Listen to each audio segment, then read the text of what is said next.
তার জন্য আমরা সর্বভারতীয় তৃণমূল কংগ্রেসের প্রতিনিধি হয়ে আজকে রাজ্য নির্বাচন কমিশনের সিইওর কাছে এসেছিলাম। আপনারা দেখছেন তিন মন্ত্রী ডক্টর শশী পাজা, মাননীয় শ্রী পুলক রায়, মাননীয়া বীরবা হাসদা এবং সাংসদ বাপি হালদার।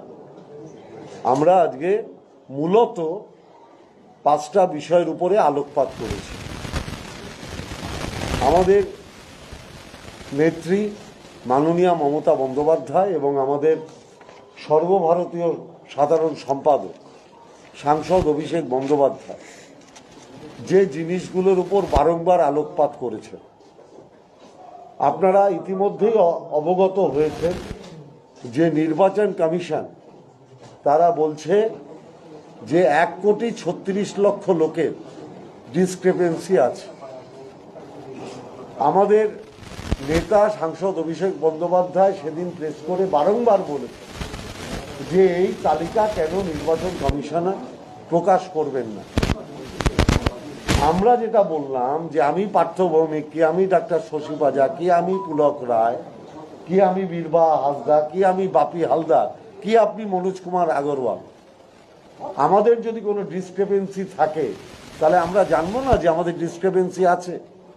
তার মানে আমি জানলাম না, আমি কিছু করলাম না, আপনি আমার নামটা বাদ দিয়ে দিলেন।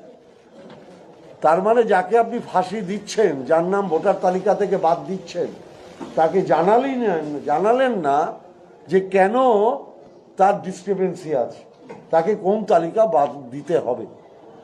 অর্থাৎ 2002 সালে শ্রী পার্থভৌমিক আছে, 2025-এ পার্থভৌমিক আছে, আমি ডিসক্রিপেন্সিতে পড়ে গেলাম। ওনাদের বক্তব্য ছিল আমি কেন সেটা কেটে পরিবর্তন করিনি। আচ্ছা আপনি বলুন তো, গ্রামের একটা গরিব মানুষ যে দিন আনে দিন খায়, সে ভোটার লিস্ট এরকম তাকিয়ে দেখেছে কোনোদিন আমি শ্রী আছি না শ্রী নেই? ঝাড়গ্রামের খেটে খাওয়া গরিব আদিবাসী মানুষ তারা কোনোদিন খতিয়ে দেখেছে আমার স্ত্রী আছে না নেই?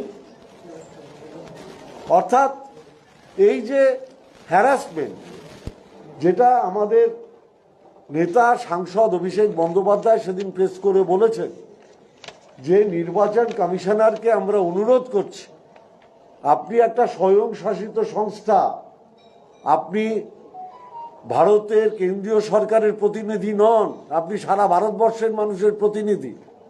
অতএব যিনি সারা ভারতবর্ষের মানুষের গণতান্ত্রিক অধিকার রক্ষার দায়িত্ব যার, তিনি দয়া করে মানুষকে হ্যারাস করে কোনো পার্টিকুলার রাজনৈতিক দল অর্থাৎ ভারতীয় জনতা পার্টি অফিসে দয়া করে পরিণত হবেন না। আমাদের দ্বিতীয় দাবি ছিল যারা সিনিয়র সিটিজেন, যারা হ্যান্ডিক্যাপড, যারা বিভিন্ন হোমে থাকেন, যাদের বাড়িতে নির্বাচন কমিশনার ভোটের সময় তাদের ভোট দেওয়ার জন্য সেখানে লোক পাঠান, তাদের কেন হিয়ারিংয়ে ডাকা হবে? কেন এই মানুষগুলোকে কষ্টের মধ্যে ফেলা হবে? আজকেই হাওড়ায় একজন 92 বছরের মানুষ, তাকে হিয়ারিংয়ে ডাকা হয়েছে। গতকাল নোয়াপাড়া বিধানসভার গারুলিয়া বিধানসভা কেন্দ্রে একজন 93 বছরের বয়স্ক মহিলাকে ডাকা হয়েছে। আজকেই পুরুলিয়ার পাড়া বিধানসভায় তাকে ডাকা হয়েছে বলে তিনি সুইসাইড করেছেন। এই হ্যারাসমেন্ট এটা কেন প্রবীণ নাগরিকদের প্রতি হবে? কেন আমাদের বাংলার মানুষের প্রবীণ নাগরিকদের তাদের কোনো মর্যাদা নেই, তাদের কোনো আত্মসম্মান নেই, তাদের শারীরিক অসুবিধার দিকে নজর দেবে না নির্বাচন কমিশন? এটা কি শুধুমাত্র বাংলার ক্ষেত্রেই প্রযোজ্য? আমরা বারংবার এই প্রশ্ন করেছি। উনি আমাদের বলেছেন যে উনি ভারতীয় নির্বাচন কমিশনারের সাথে কথা বলে প্রয়োজনীয় ব্যবস্থা নেবেন দুটো ক্ষেত্রেই। যেরকম তালিকা প্রকাশ করার ক্ষেত্রে আজকে উনি চিঠি পাঠাবেন, তার উত্তর উনি কালকের মধ্যে আমাদের দেবেন। আমরা প্রয়োজনে আবার কালকে 3টের সময় আসব যদি আমরা প্রয়োজনীয় উত্তর না পাই। আমাদের থার্ড পয়েন্ট ছিল যে আপনি বাড়িতে বাড়িতে বিএলওর সাথে বিএলএ টুদের অ্যালাউ করেছেন সব রাজনৈতিক দলকে। আমরা ভোটের সময় সব রাজনৈতিক দলের লোক পোলিং এজেন্ট হিসাবে বসি, তাহলে হিয়ারিং এ কেন আমার বিএলএ টুরা থাকতে পারবে না? আমরা তো বলছি না শুধু তৃণমূল কংগ্রেসের বিএলএ টু থাকুক, আমরা বলছি সব দলের বিএলএ টু থাকবে না কেন?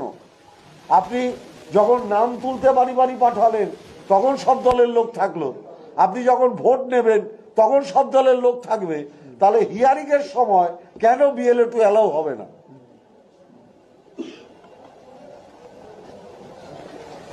আমাদের প্রশ্নটা ন্যায়সঙ্গত কিনা আমি আপনাদের যারা সাংবাদিক বন্ধু আছেন আমি আপনাদের কাছেও জিজ্ঞাসা করছি।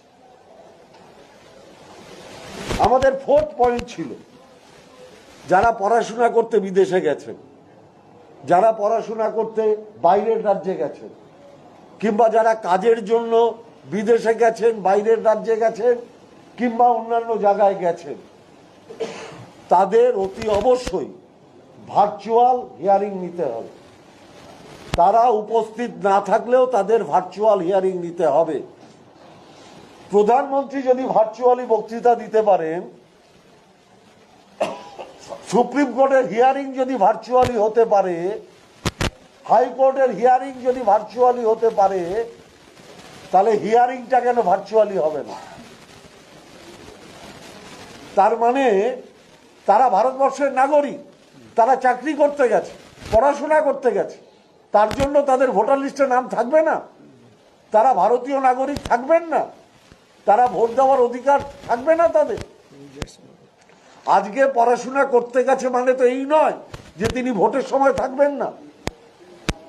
বলছেন যদি এখন হিয়ারিং এ তাদের আসতে হয় তাহলে এই পয়সার দায়িত্ব কারা নেবে? এই খরচের দায়িত্ব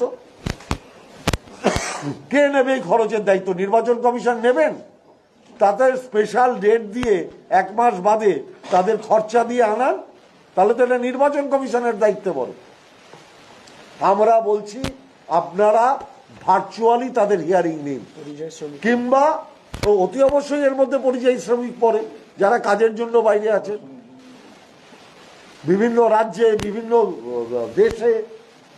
শুধু তো পরিযায়ী শ্রমিক নয়, অনেক স্কলার তারাও চাকরির সূত্রে